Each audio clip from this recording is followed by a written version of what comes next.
Bueno, bienvenidos a todos. Mi nombre es Nicolás Juan Cruz Dablerio. Soy docente de grado y posgrado de la facultad y además soy agente productor de la Comisión Nacional de Valores bajo el registro número 1836.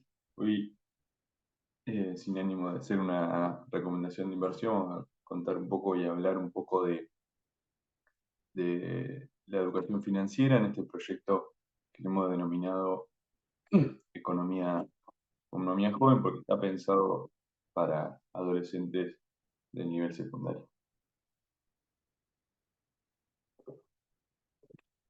Bueno, para arrancar, me gustó un poco esta pregunta y poder pensar un poco más allá de nosotros mismos, es decir, cuántas vidas económicas vivimos. Ustedes están por entrar ya dentro de muy poquito en la etapa de adulto, ¿sí? Y cuando pasen muchos años se convertirán en viejos, ¿sí? Entrarán en la etapa de la vejez y vienen, no hasta hace muy poco, de la etapa de la niñez. Estas tres etapas, estas tres vías económicas, como le llamamos nosotros, tienen características muy particulares y los diferencian principalmente que solo en la etapa del adulto es en la que vamos a tener más ingresos que gastos, ¿sí? Tanto en la etapa de la vejez como en la etapa de niño vamos a tener mucho más gastos que ingresos. Ustedes lo verán con sus abuelos, ¿sí? Que seguramente no les alcanza la plata, y se imaginarán, porque vienen de ahí hace muy poquito, que al no tener casi ingresos en la etapa de niño, lo único que producimos es gastos. Si bien ustedes ya pasaron esa etapa, seguramente en algunos años tengan que vivirla a través de sus hijos, ¿sí? Ustedes van a tener que pagar su propia etapa a través de sus hijos. Dentro de esa etapa de adultez, ¿sí? Si bien sabemos que es una etapa en la que vamos a tener más ingresos que gastos, ¿sí? No, esto no se va a dar todos los años ni todos los meses. Va a haber años en los que haya más gastos que ingresos, ¿sí? Como marcamos eh, ahí en el gráfico. Entonces, eso se puede dar por la compra, por ejemplo, de un auto, ¿sí? O de una casa, o bueno, algún gasto extra que queramos ir, un viaje muy grande, por ejemplo. Entonces sabemos, ¿sí? Que vamos a tener que recurrir eh, al ahorro o a la deuda. Entonces acá aparecen estos cuatro conceptos fundamentales para nosotros por lo menos, ¿sí? Que son el ingreso, el gasto, la deuda y el ahorro. Muy rápidamente los vamos a pasar. De los ingresos lo que decimos es que tenemos que conocer y proyectar nuestros ingresos, ¿sí? Mensuales y anuales. Respecto a los gastos, lo mismo, y acá hacemos esta diferenciación entre lo que son gastos fijos, ¿sí? Que son aquellos gastos que ocurren todos los meses, sin importar eh, que consumamos de más o no, más o menos, ¿sí? Como pueden ser el alquiler, la luz, el gas, el agua, el teléfono. Y gastos variables que tienen que ver ya con el consumo, es decir, que en mayor consumo, más altos son estos gastos. Respecto a la deuda, lo que vamos a decir, y después les vamos a dejar algunos tips, es que tenemos que evaluar nuestras deudas y si estamos en condiciones o no de tomar más deuda, y obviamente si esa deuda que vamos a tomar es conveniente o no. A veces la tomamos igual, pero al menos sabemos que no es conveniente, y ahora les voy a contar por qué. Respecto al ahorro, acá aparece nuestro primer concepto que les queremos dejar y muy importante para nosotros, es que yo tengo que establecer un porcentaje de ahorro mensual porque de alguna forma le tengo que pagar a ese Nico viejo o a ese Nico niño, ¿sí?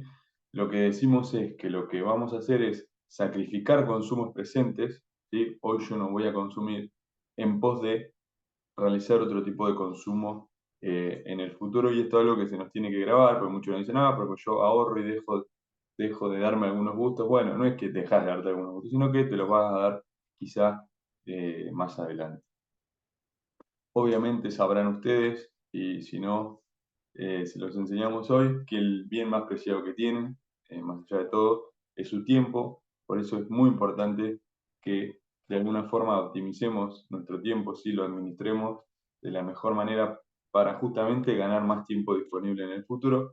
Y eso lo podemos hacer a través de, obviamente, estudiar para tener más ingresos. Ahora les voy a mostrar un ejercicio que hicimos nosotros. también trabajar más en los casos que se deba y obviamente ahorrar. Es un gráfico que hicimos a través de datos del INDEC, donde vemos que a medida que vamos, ¿sí? Cumpliendo de alguna manera etapas de la educación formal, vemos cómo nuestro ingreso se va aumentando con una tendencia súper lineal, ¿sí? En la que vemos que obviamente nuestro salario mejora muchísimo, incluso más, ¿sí? Diversos estudios nos muestran que cuando establecemos o estudiamos algún tipo de habilidades blandas, si no saben lo que es, búsquenlo, también nuestros ingresos mejoran. Y lo otro que pudimos ver es que esta brecha aumenta, ¿sí? A medida que crecemos en edad. Es decir, que mientras más viejos seamos, es más importante todavía tener un estudio, ¿sí? Mientras más estudios tengamos, mejor, porque eso significa que vamos a tener más ingresos. Esto por lo menos hablan los promedios en base a datos del INDEC. Entonces acá aparece nuestra primer herramienta que vamos a utilizar, que es armar nuestro presupuesto anual.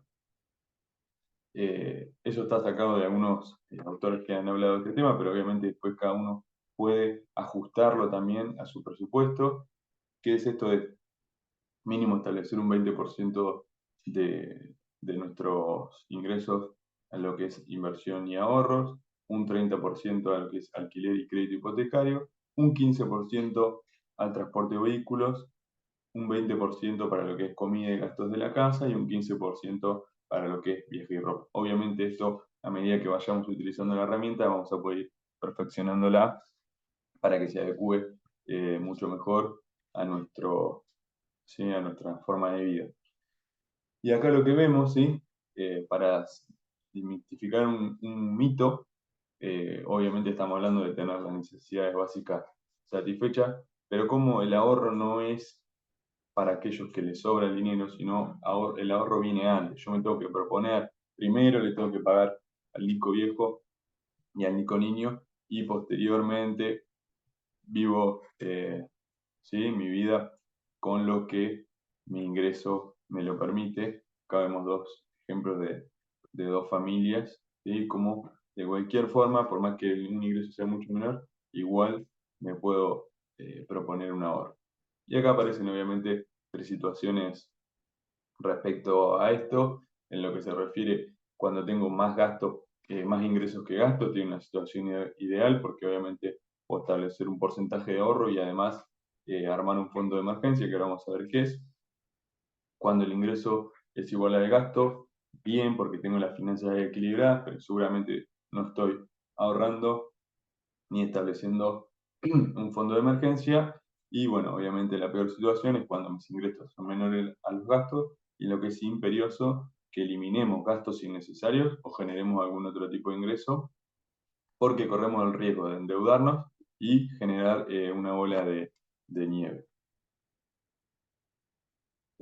Bueno, ¿qué es un fondo de emergencia? Básicamente es establecer al menos 3 meses de nuestros gastos, ¿sí? Ideal 6 meses, que lo puedo ir cubriendo del ahorro principal, separar una parte para ahorro o inversión y otra parte para el fondo de emergencia, porque vamos a tener determinadas situaciones en la vida en las que vamos a necesitar recurrir a este tipo de fondo de emergencia. Ejemplo, cuando perdemos un trabajo o tenemos una emergencia médica, una reparación de emergencia del hogar o del auto, ¿sí? Cuando necesitamos lograr libertad sentimental, un tema que ya que hablamos antes, o cualquier otra cosa que pueda recurrir a un gasto extraordinario.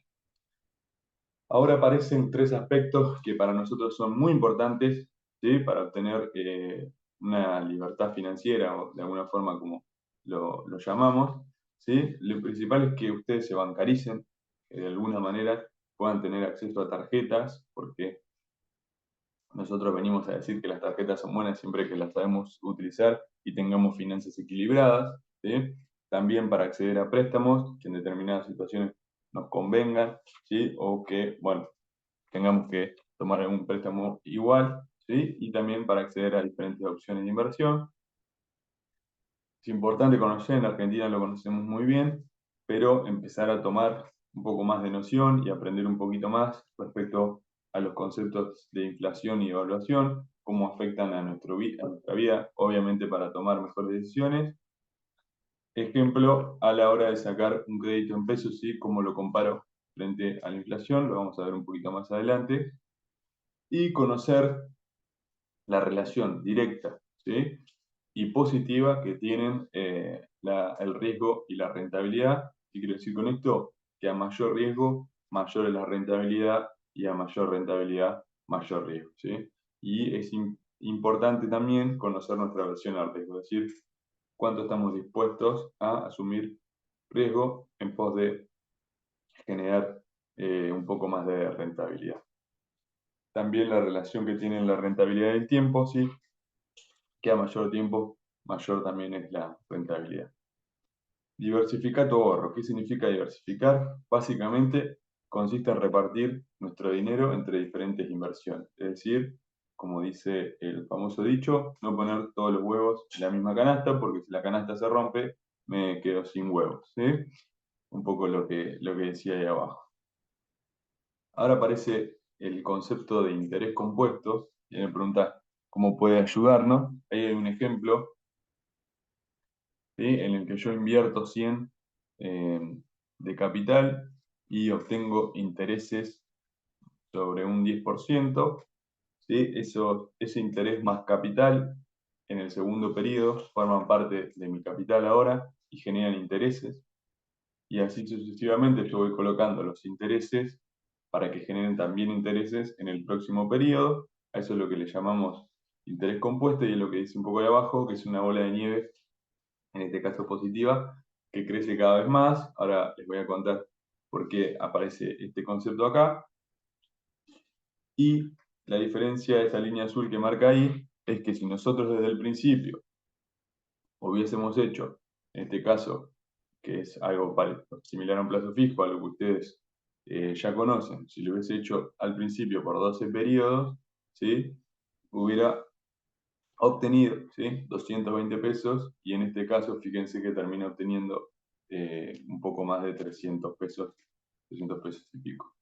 Entonces fíjense cómo regla básica, interés compuesto, mientras más capitalización haya, es decir, mientras yo vaya reinvirtiendo los intereses ganados con mayor frecuencia, más interés termino ganando al final del periodo. ¿Y por qué nosotros apuntamos a jóvenes? Bueno, esta gráfica nos encanta y nos ayuda mucho a hablarles, a contarles un poco el cuento y por qué le estábamos hablando recién de interés compuesto y por qué nos preocupamos en los jóvenes. Acá hay un ejemplo, ¿sí? De dos inversores. Un inversor que empieza a invertir a los 25 años e invierte $5.000 por año hasta los 34, es decir, que en un periodo de 10 años invierte $5.000, es decir, que coloca de su bolsillo un total de $50.000. La inversión, dice ahí, rinde un 8% anual, que es básicamente el benchmark, ¿sí? O el objetivo, lo que ha rendido los últimos 50 años la bolsa de Estados Unidos, que si en promedio ha rendido un 8, puede ser un poco más eh, por año, ¿sí? Entonces, cada año esa inversión se va capitalizando el 8% anual, más la plata que voy agregando, ¿sí? Pero esto lo hace durante solamente 10 años, después solamente deja el dinero. Fíjense que así obtiene, al final del periodo, es decir, cuando entramos en la etapa de la vejez, casi en la jubilación, a los 65 años, obtiene $787.000. Y un inversor 2 que arranca 10 años después, es decir, arranca a los 35 años, invierte $5.000 por año hasta los 65, es decir, invierte durante 30 años $5.000, es decir, que pone $150.000. Fíjense que nunca llega a alcanzarlo a la otra persona, ¿sí? Solamente por el hecho de arrancar 10 años más tarde. Bueno, ¿qué pasa con mil dólares? Ahí está el ejemplo. Con $1.000, el inversor uno contará con 158.000 dólares, y el inversor 2 contará con 133.000 dólares. Bien. A lo que decíamos hoy, comparar bien antes de decidir, vamos a darle algunos pequeños tips. Es importante que evaluemos la inversión, ¿sí? O la deuda con la tasa real.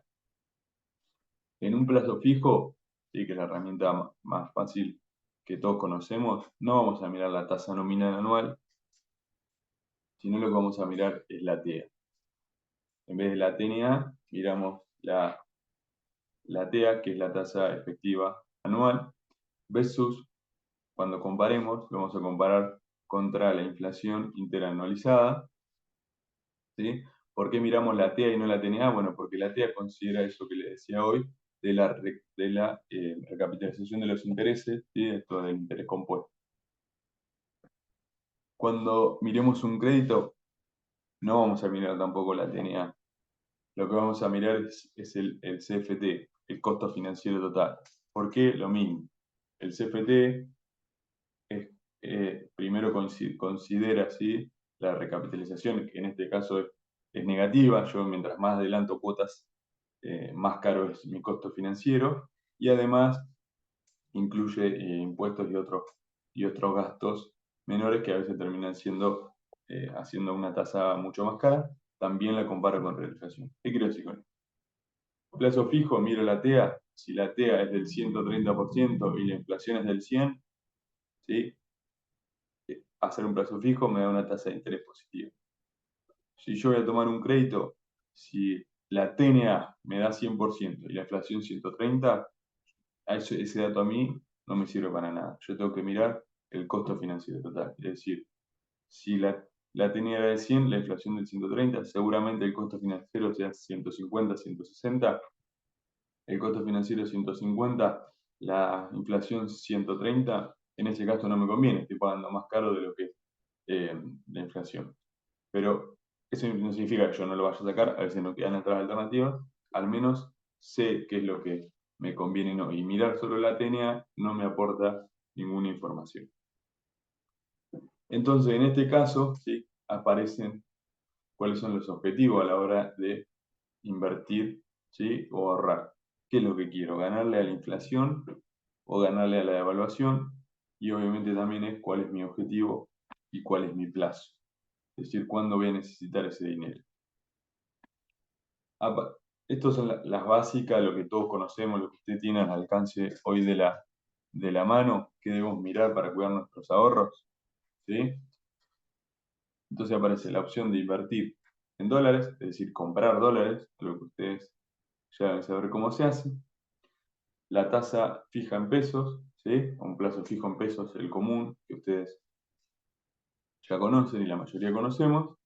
Y una tercera opción, que es una tasa variable a inflación, lo que se conoce como plazo fijo UVA, que básicamente lo que hace es, si la inflación es del 130, pagarme el 130% anual, es decir, va siguiendo la inflación. Entonces por eso van a ver que dice tasa UVA más 1%. Claro, el 1% es muy bajito, pero el UVA está considerando la inflación. Y obviamente yo eso no lo voy a conocer de movida, sino que me va a ir pagando la inflación que vaya teniendo. ¿Sí? Con 45 días atrasado, pero me va a ir pagando la inflación siguiente. Entonces, cuando hablamos de diversificar, acá fíjense que ya tenemos tres opciones básicas para diversificar, ¿sí? Porque en determinados momentos, si bien los dólares han subido mucho, ¿sí? También lo ha hecho mucho en algún tiempo, mucho la inflación. Entonces, bueno, ya tengo tres opciones para diversificar de alguna manera mi ahorro. Obviamente hay un sinfín de opciones de inversión, esas son las básicas, las que les vamos a mencionar ahora y muy rápidamente son opciones un poco más complejas, no porque sean difíciles, sino porque, bueno, a veces hay que entender un poquito más algunas cosas y obviamente hacerme cuenta en algún broker, como le llamamos llamar, y ahora les vamos a contar por qué.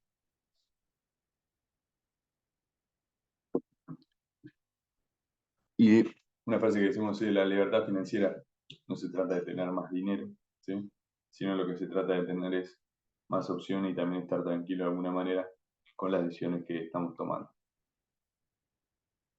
Separamos entonces a las opciones de inversión en opciones de renta fija y opciones de renta variable. Ahora le voy a explicar qué es esto. La renta fija, decimos que la rentabilidad fija desde la emisión hasta su vencimiento, y aparecen algunos conceptos a tener en cuenta, como vamos a ver que aparecen en la mayoría: tasa de interés, ¿sí? La mayoría tienen una fecha de vencimiento, también tienen de alguna manera un flujo de pago, es decir, yo conozco cuándo, de alguna forma, de alguna manera, me van a ir pagando en la gran mayoría. Se conocen los rendimientos, ¿sí? Y en líneas generales, vamos a ver que en Argentina esto es un poco más complejo, el riesgo es un poco más bajo, ¿sí? Porque si yo me quedo ese instrumento, de alguna forma lo pagan, ¿sí? No tienen ningún problema a la hora del pago. eh, Podemos decir que el riesgo es bajo, pero bueno, esto en Argentina, por eso siempre di un poco más de miedo, ha sido un poco más tormentoso.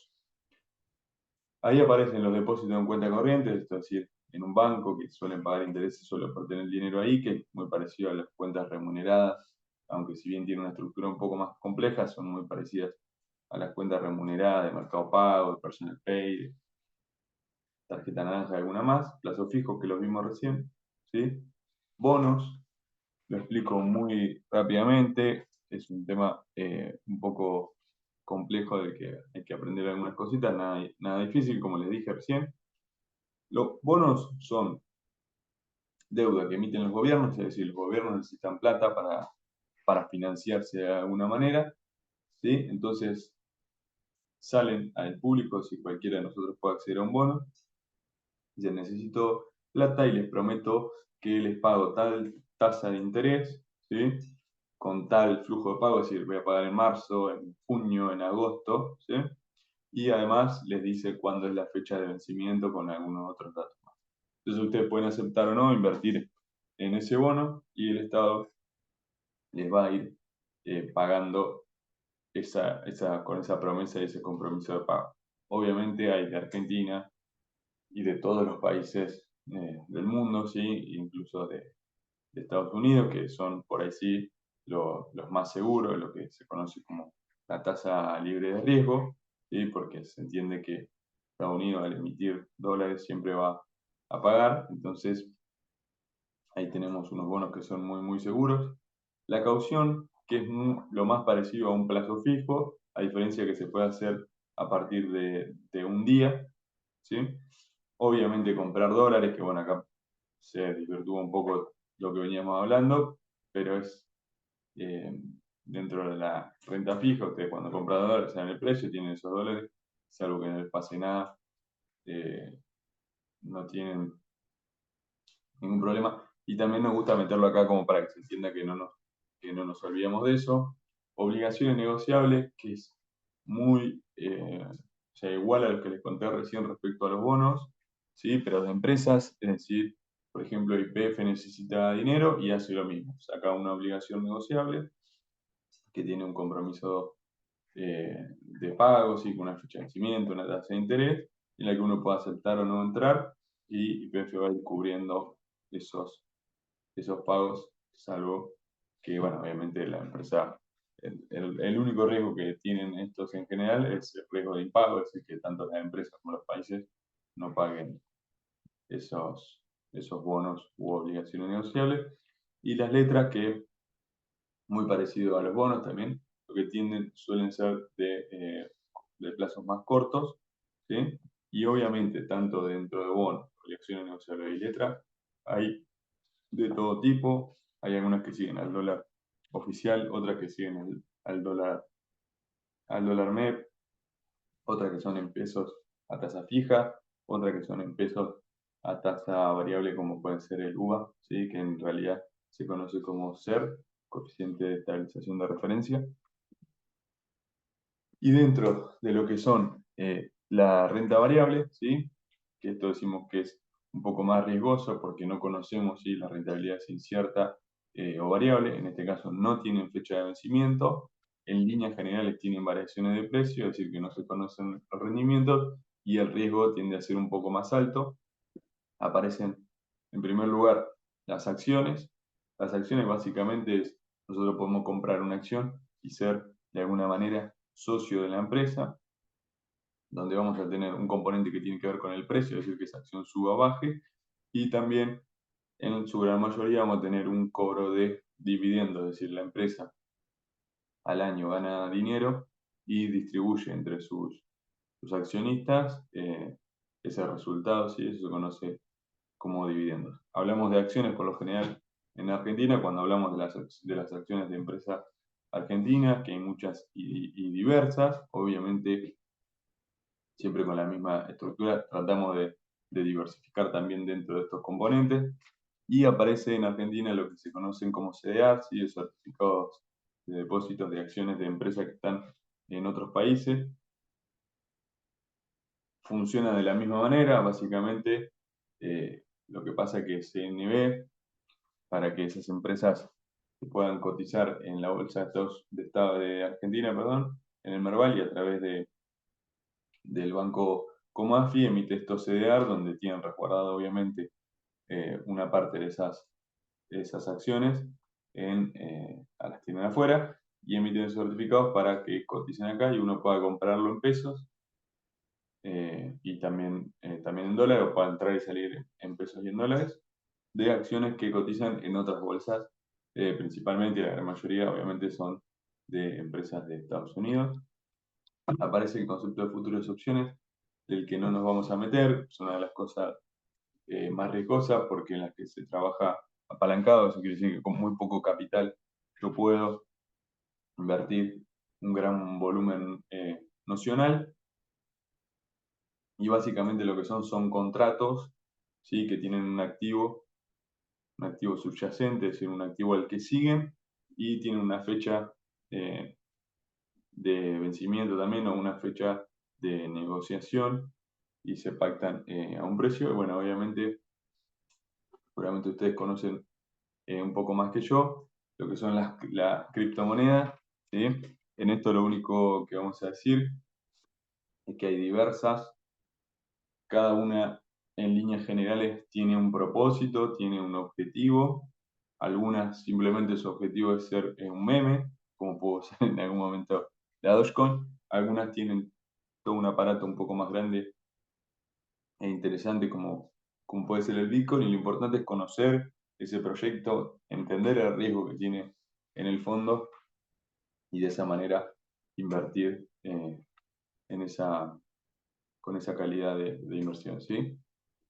Entonces acá armamos un esquemita muy básico, ¿sí? Para que lo tengan presente, en el que establecemos todo esto que les contamos recién, de menor a mayor riesgo, en el que obviamente eso tiene que ver si vamos a hacer una preservación del capital de corto plazo o lo que buscamos es un crecimiento del capital de largo plazo. Ahí vamos a poder invertir en eh, opciones más riesgosas, ¿sí? O de renta variable. Fíjense que casi en el medio quedaron de un lado eh, la renta fija y del otro lado la renta variable, y obviamente eso tiene que ver con un perfil más conservador, que están propuestos por ahí para gente mayor, y un perfil más agresivo por ahí para gente menor. Obviamente después en el medio hay un montón de cosas y cada uno podría tener diferentes aversiones al riesgo. Ahí aparece que no vimos y ahora lo vamos a ver, el concepto de ETF. Hablamos primero, de fondos comunes de inversión. En simples palabras, un fondo común de inversión lo que estamos haciendo es que le estamos prestando dinero a gente que invierte en todas las opciones que vimos recién, muy por arriba, ¿sí? Para que a cambio de eso, obviamente, ellos nos den una rentabilidad. Entonces, ustedes lo que tienen que hacer es, cuando vayan a ver un fondo común de inversión en el que les interese invertir, entrar y mirar, che, a ver en qué invierte esto, porque una vez Nico me contó que tales cosas son más seguras, menos seguras, más riesgosa, menos riesgosa. Bueno, entren todos los fondos comunes de inversión, tienen que mostrar sus prospectos y dónde invierten su dinero. Entran, miran, che, tiene acciones, bueno, esto es un poco más riesgoso, o por lo menos no voy a invertir plata que necesite el próximo mes. entran y miran, invierten plazos fijos en cauciones, esto es un poco menos riesgoso, puedo invertir mi plata acá a un mes, un poco tener esa noción. Y los ETFs, ¿sí? Los Exchange Trade Funds, son fondos de inversión cotizados, básicamente un poco lo que veíamos recién. La diferencia es que cuando hablamos de fondo con una inversión en Argentina, hablamos de suscribir o rescatar el capital, es decir, yo tengo que dar la orden para que se suscriba, ¿sí? Y se hace al precio del cierre del día. En cambio, los ETF cotizan todo el tiempo, es decir, un día en el momento que la bolsa abre, los ETF están cotizando y se negocian como se negocia una acción. Y por lo general, o esto es lo lindo que tienen, o lo más fácil, ¿sí? Es que muchas cotizan por el valor de muchas empresas o de muchas cosas, vamos a decir. Por ejemplo, el S&P 500, que se puede buscar en un broker como SPY, es el fondo que contiene las 500 compañías más grandes y representativas de la economía de Estados Unidos, y hasta no hace mucho, creo que sigue igual, podemos comprar un pedacito de cada una de esas 500 empresas por solo $22 en Argentina. Te digo que serían unos 20.000 pesos.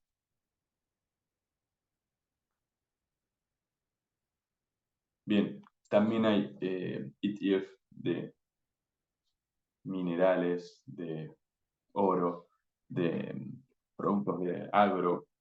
Hay ETF de la mayoría, ahora hay un ETF de Bitcoin, ¿sí? Empiezan a ver y hay ETF de casi todo lo que cotiza en el mundo. ¿Cómo se puede invertir en estas opciones? Bueno, creándote una cuenta comitente o una cuenta de inversión en un broker, ¿sí? O en una LIC, un agente de liquidación y compensación. También esto se puede hacer por el home banking. En general, los bancos suelen cobrar unas comisiones mucho más altas, entonces obviamente nosotros.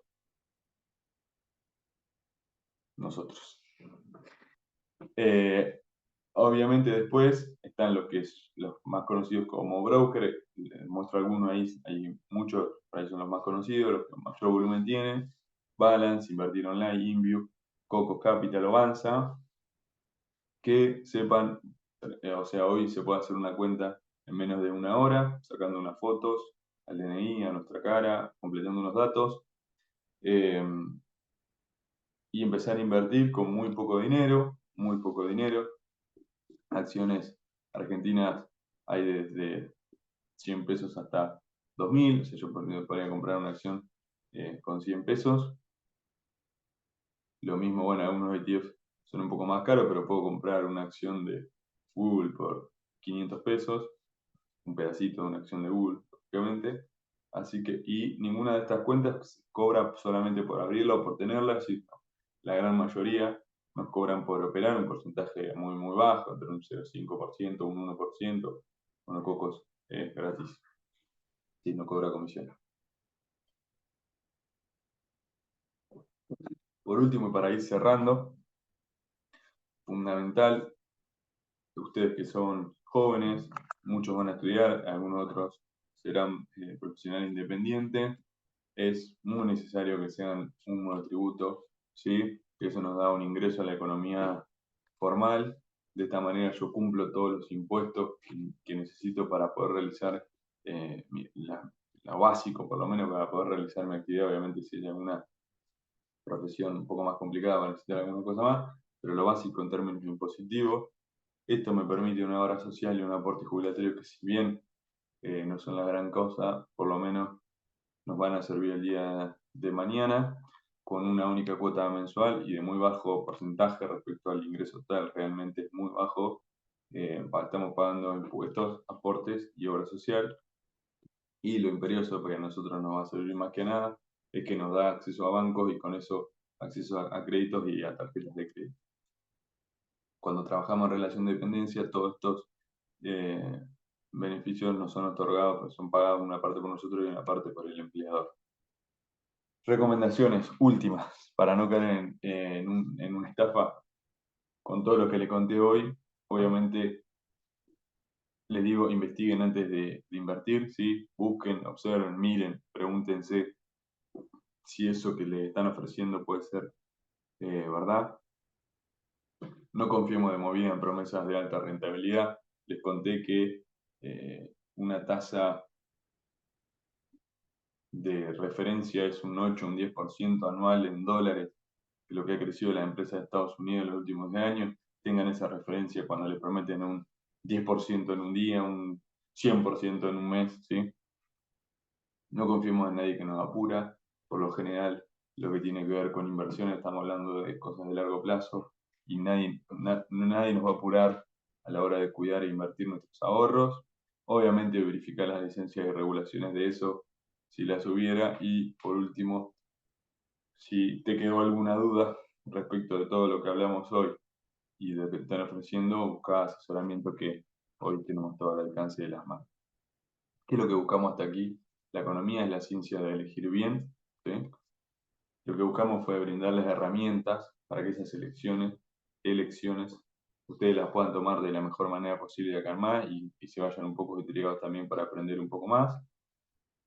Que sepan que hay tantas elecciones como personas en el mundo y obviamente nosotros no tenemos la respuesta correcta, simplemente tratamos de impartir un poquito de conocimiento que les ayude a mejorar las decisiones, pero después depende de cada uno. Esto es lo que les decía recién, nadie tiene la respuesta correcta porque las decisiones y las elecciones van ligadas al proyecto personal. Estos conceptos que se aplican a nuestro negocio, también aplican a nuestra profesión y también aplican a nuestra empresa para el día de mañana, si no solamente son conceptos que nos ayuden en lo personal. Ojalá se lleven más preguntas que respuestas, ese sería nuestro objetivo final. Y con esto les decimos gracias.